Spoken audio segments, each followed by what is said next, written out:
আসসালামু আলাইকুম, সবাই কেমন আছো? আশা করি সবাই ভালো আছো। আজকে চলে যাচ্ছি সাজেক ঘোরার জন্য। তোমরা কিন্তু আমার পুরো ভিডিওটা আজকে দেখবা একদম শেষ পর্যন্ত।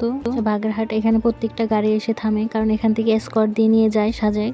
এটা হচ্ছে বাগেরহাট আর্মি ক্যাম্প। এখান থেকে এসকর্ট দেওয়া হয় সেনাবাহিনী বা পুলিশ। প্রায় আধা ঘন্টার মতো লেট করতে হয়, আর প্রতিটা গাড়ি একই টাইমে ছাড়া হয়, প্রায় 10:30 এরকম করে। এত পরিমাণ গাড়ি যা বলার বাহিরে। চিনজি হইতে পিক আপ, জিপ সব প্রত্যেকটা গাড়ি। আর এই চিনজিগুলো গুনতেছিলাম এখানে কয়টা আছে, বাট অনেক লম্বা সিরিয়াল, এগুলো গনে শেষ করতে পারবো না। তাই যাই হোক 4-5টা একটু ভিডিও করতেছিলাম, বাট ভিডিও করা নিষেধ। তারপরে ভিডিও করে নিচ্ছে। আর দেখো প্রত্যেকটা গাড়ি আসতেছে, অনেক গাড়ি আসতেছে ভাই।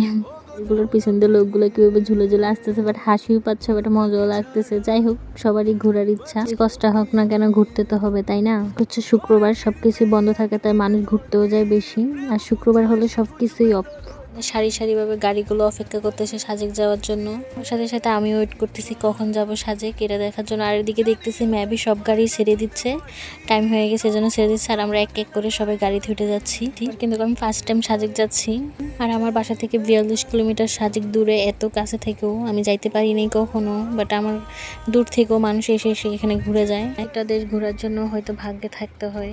ফার্স্ট টাইম আসছি, তাও অনেক আনন্দ নিয়ে। দেখে সুন্দর লাগছে, প্রতিটা গাড়ি অনেক সিরিয়াল ভাবে অনেক সুন্দর করে আসতেছে, বাট সারিবদ্ধভাবে। একটু ভয় লাগতেছে, কারণ রাস্তাঘাটগুলো এত উঁচা নিচে যা বলার বাহিরে।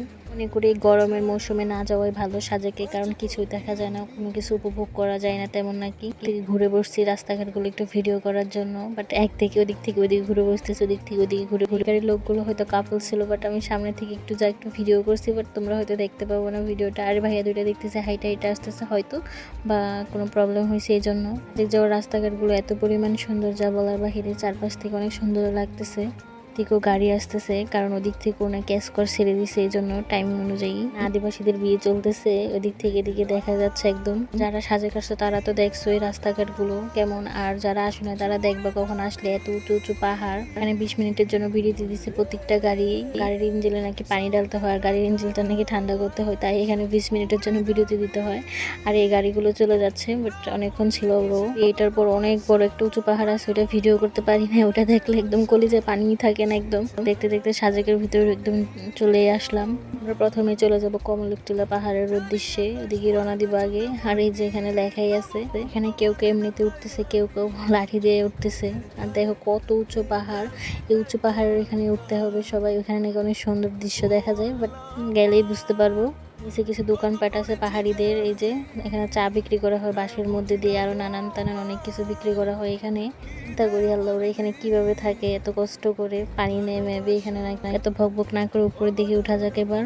সবাই বলে এগুলো নাকি ম্যাগ, বাট আমার থেকে এগুলো ম্যাগ মনে হয় না, কুয়াশার মতোই মনে হয়েছে একদম। যাই হোক অনেক সুন্দর দৃশ্যগুলো আবার দেখতে পারলে, অনেক উপভোগ করতে পারলে অনেক ভালোই লাগে। ভাইরে ভাই এত পরিমাণ রোদ ছিল যা বলার বাহিরে। জানি না মানুষ কিভাবে এত রোদে ঘুরতে আসে। মেবি আমিও আজকে চলে আসছি সবার সাথে ঘোরার জন্য এই রোদের মধ্যে। দেখো সবাই উঁচু টিলাতে সবাই উঠতেছে নামতেছে, কেউ উঠতেছে কেউ নামতেছে। মেবি আমিও অনেক কষ্ট করে উঠছি এই উঁচু টিলাতে, বাট অনেকে নেমে যাচ্ছে। আর কত নিচ থেকে কত উপরে উঠছি, এটা দেখলে কলেজের মধ্যে একদম কামড় দেয়। পাহাড়ের উপর উঠেও দেখি এখানেও কিছু দোকানপাট আছে, বাট এগুলো অনেক যায়নি এখানে। আর এখান থেকে সবাই উঠতেছে এক এক করে।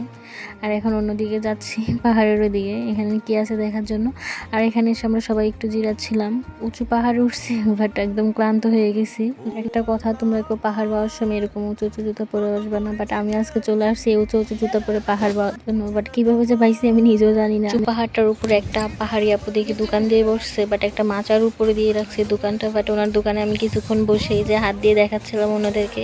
এখান থেকে দেখা যাচ্ছে যে পরিমাণ বাতাস যা বলার বাহিরে। ওটাকে আমি অনেক জিজ্ঞাসাবাদ করছি, বলতেছে আপনি কি এখানে ভয় পান না, হ্যান ত্যান। যাই হোক আপুটাও অনেক ভালো। আমরা চলে আসলাম সাজেক জিরো পয়েন্টে। এখানে এসে অনেকে পিক তুলতেছে, বাট আমি এত পিক টিক তুলি নাই, কারণ আমি অনেক অসুস্থ হয়ে পড়ছিলাম। সাজেক যে আসতে পারছি এটাই আলহামদুলিল্লাহ, সাজেক দেখতে পারছি এটার জন্য আলহামদুলিল্লাহ। গরমের মৌসুমে সাজেক না আসাই ভালো। যাই হোক বর্ষাকালে আসলে নাকি সাজেক দেখতে সব থেকে সুন্দর দৃশ্য হচ্ছে মসজিদটা, এত উঁচু পাহাড়ের উপর মসজিদটা। আর আল্লাহ চাইলে সবকিছুই সম্ভব হয়। আর সবাই ভালো থাকবা, নেক্সট কোনো ভিডিওতে আবার দেখা হবে। বাট আমার ভিডিওটা আজকে অনেক লং হয়ে গেছে।